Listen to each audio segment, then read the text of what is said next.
So in the time of COVID, when you see the economy, there is a huge damage to it. Okay, like every industry is calling for a help to the government. They are telling that if they won't be provided any help, they won't be able to survive this pandemic. So in order to give some boost to the economy, in order to restart the economy, the government of India has announced a relief package, or in other words you can tell it as a stimulus package. Okay, so the government of India has announced a stimulus package of around 20 lakh crore rupees. This is a stimulus package that the government of India has announced, and this 20 lakh crore rupees accounts for around 10% of the gross domestic product. Okay, and according to slogans given by the government of India, this 20 lakh crore will be utilized for a Atmanirbhar Bharat, that means a self-reliant India. Okay, so where the motto is to make the local as vocal. That means they want to build the local industry competitive for the global market. So in this video, we are gonna broadly understand what is this 20 lakh crore stimulus package is all about, and how it is gonna help the industry inside India, and also what are the different flaws about this 20 lakh crore budget. So before going into the 20 lakh crore number, okay, we should broadly understand what do you mean by stimulus package. Stimulus package. Okay, so a stimulus package is generally declared when any economy is in crisis. Okay, so whenever there is a crisis in an economy, so in this case it is very much clear that the crisis is due to the pandemic of COVID-19. Okay, but in the past you might have seen various stimulus packages been given due to the financial crisis, but in this case it is very much clear that the stimulus package is because of the pandemic. Okay, so whenever there is a crisis in the economy, okay, there is an infusion of capital by whom? By government or institutions. In this case, the institution is RBI, that is the Reserve Bank of India. So whenever there is a crisis, there is an infusion of capital in the economy through this agencies, government body or institutions, to revive, or you can tell to boost the economy. Because it is very clear that, okay, now if you see the GDP of Indian economy, that has seen a very sharp fall, okay, because of this pandemic. Now what the government body will do, they will infuse some capital here, okay, and they will try to expand the GDP into the previous level. So that is very much needed for any country in order to boost the economy in a terms of crisis. Okay, now I think the stimulus package is clear. Now when you understand the stimulus package, now there is a question that how the stimulus package has been infused into any particular economy. Okay, so the stimulus of money or capital, you can tell capital, has been done in a two way. One is monetary stimulus. Second one is your fiscal stimulus. So first let us understand that what is the monetary stimulus, then we'll come to what is the fiscal stimulus. So first let us understand about the monetary stimulus. So what is monetary stimulus? Monetary stimulus is infusion of liquidity into a market, okay, into a market. That is called as monetary stimulus. And how I will explain about, like I'll give you a very simple example to understand about monetary stimulus. Suppose there is an industry, and this industry I will consider as a textile industry. So this is a textile industry. So suppose this textile industry, so I am giving you a hypothetical number. Suppose this textile industry accounts for around 0.8% of the total GDP, that means gross domestic product. That means it accounts for 0.8% of the total GDP. And now the intention of this textile industry is to grow this 0.8% of the GDP to around 1.5% of the GDP. So what they are trying to do, they trying to expand their capacity so that they will get this 1.5% of the GDP. So what they will do, they will take a loan, okay, that any business really does. Okay, so in order, if they want to expand, they take a loan from financial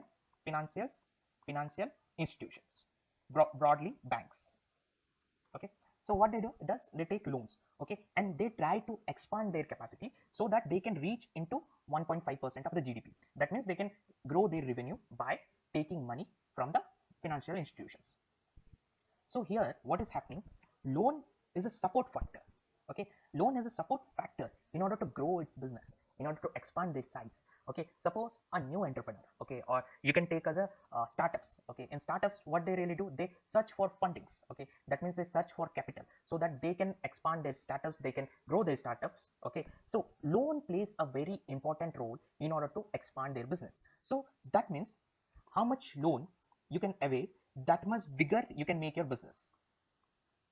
That means higher of credit, high credit goes for higher GDP. And for that reason, if you'll see, China has the most strongest financial institutions. They have one of the highest rating banks who are providing so much of credit to all the industries. Therefore, if you'll see, the expansion of China was so high because there was so much credit into the system. And whenever the lending of credit is slow, whenever the lending of credit is not up to the mark, we usually see a sluggishness in the economy, or there is a slowdown. So in a history of India, in a very recent time, that is in 2018, we have seen a liquidity crisis. Liquidity crisis, where the lending becomes so much expensive, and it result in a slowdown, which we are seeing as a result of it. Because in 2018, there is a big infrastructure leasing company, that is ILFS. Okay, this one is an infrastructure leasing financial company. So this got default by what amount? It was around 90,000 crore. 90,000 crore. So what do you understand by it? And this was the biggest default in Indian history. Okay, so 90,000 crore default any company like the ILFS has happened. So what this 90 crore default was? Suppose if you want to do a day-to-day operations of business, of any business. So for any companies, okay, for any companies, in order to do a day-to-day operation, there is a market called as money market. So what happened? Any company who does this day-to-day business operations, they usually lend money from this money market, and they regularly do their business operations. But when this 90,000 crore of default happened, suppose if you see previous to pre this default of 90,000 crore, suppose the money market was around 2 lakh, suppose hypothetical numbers again, 2 lakh crore money market. After this default of 90,000 crore, this money market shrinks to 1.1 crore of money market. Now, when there was a 2 lakh crore of money market, that means there is a greater pool of money available. At that time, when this companies used to lend from this, get credit from this money market, they suppose get in a percentage of 7%. Okay, 7. Suppose they want to raise money from this money market, so they have to give around 7% as lending rate. Okay, but now due to this default, the money market sinks to 1.1 crore. That means there is lesser available of money. Okay, in the money market. So right now, what, in order to raise money from the money market, they have to pay higher interest rate. So in this case, suppose this is 7.5% or 8%. Okay, so this classifies into higher cost. This classifies into higher cost for any business operations, because they have to pay higher interest. So at that time, what will happen? The money got expensive. Okay, so that is the basic understanding about a liquidity crisis. Okay, so whenever we talk about monetary stimulus,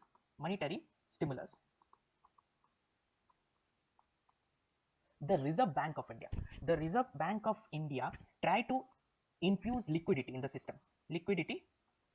the system, so that there is a smooth operations happening in around the system. Suppose in case of this 2 lakh crore money market crisis, which now becomes to 1.1 crore money market.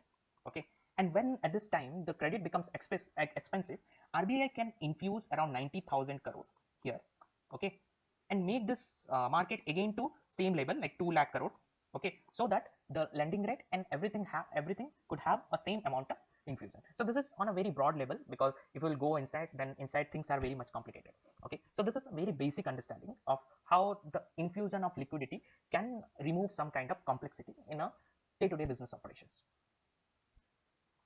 And now this liquidity infusion has come in your monetary stimulus. Okay, and this is how a government body can stimulus by providing liquidity in the market. Okay, so this is a monetary stimulus basically all about. And next one is your fiscal stimulus. And this is very simple. Fiscal stimulus is what a government does, can be done by the government. Okay, so whenever you are seeing any kind of infrastructure spending by government, that comes under your fiscal stimulus, or any kind of direct benefit transfer to the needy people. So I can named out some of the schemes, like there is Manrega, and there is PM Kisan, and also there is Jan Dhan Yojana, Jan Dhan Yojana.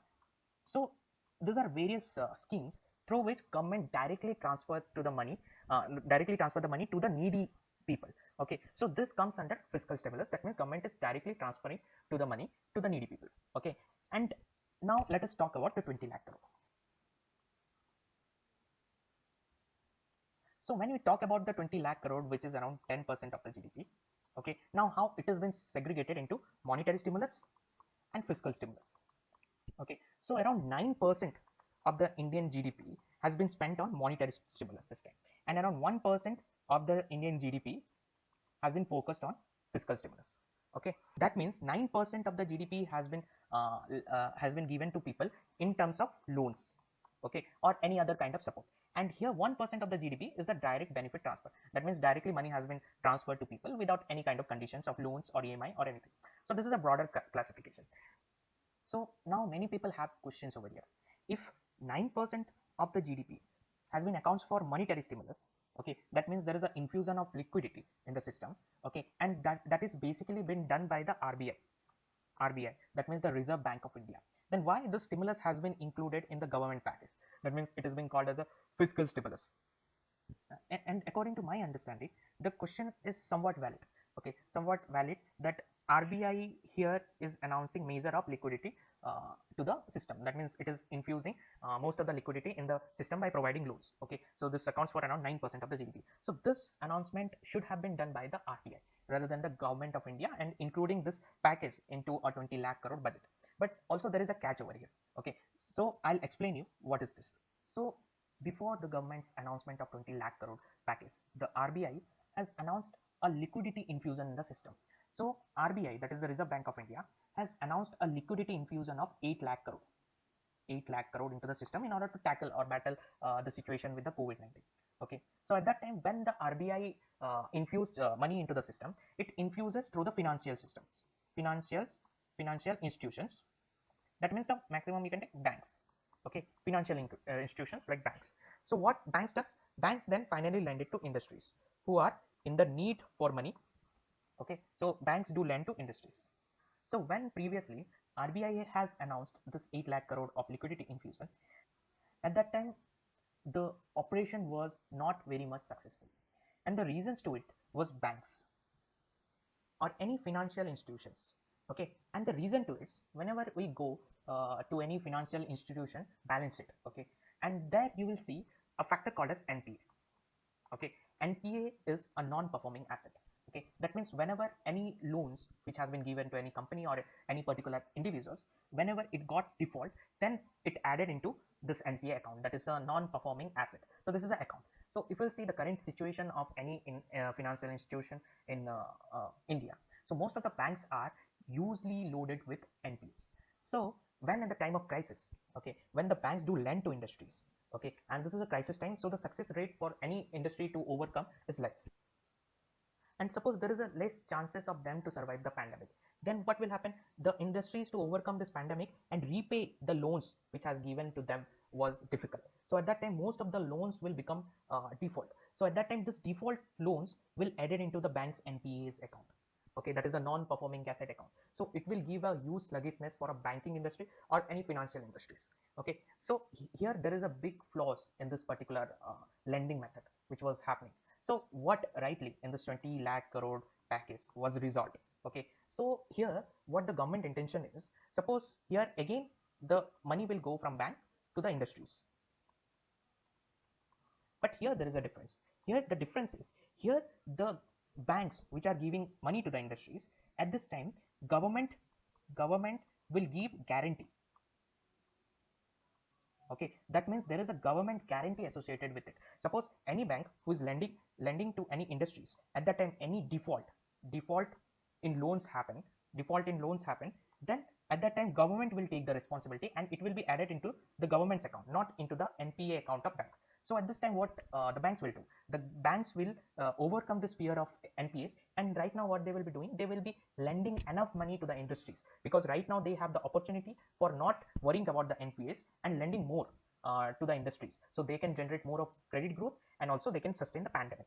So this is the basic and very broader understanding of the monetary stimulus and the financial stimulus that in a slew of press conference that the finance minister has given, and very basic understanding about how this is going to work in the economy and how it is going to benefit some of the people. But barring the monetary stimulus and financial stimulus, there are major reforms that has been announced.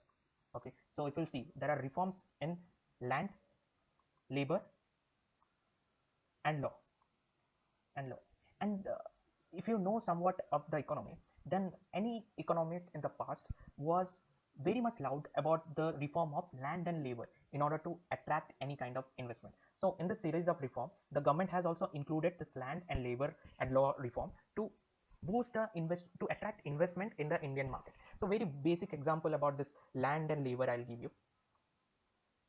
For land, okay, for land, if you'll understand, if industry want to set up, okay, if any company, any big company wants to set up a very big manufacturing unit in India, so at that time what it will do, it will need a very large landscape of area in order to set up a manufacturing. Suppose it wants to set up a 20 acres of land as a manufacturing unit. Okay, so this is a very big land parcel which they needed. But in India, when they go in a search for 20 acres of land, then there are many cases where you will not find any free titlement of land. So free title means there is no clearance of title whose land it belongs to. Because of the complex law, there are many cases filed in a particular land. So there are many disputes because of the complex law, because anyone can file any kind of anyone can find any kind of flaws in the law, so they can file a dispute in any kind of land. So there is a big flaw in the land law. And when it comes about the labor labor has also, like, if you see about the labor laws in India, also it is a very complex structure of around 300 something articles. Okay, so this also demotivates the intention of the industries to come out in India. So the government this time has tried to intensify its stress in reforms. So there is reform in land, labor and laws.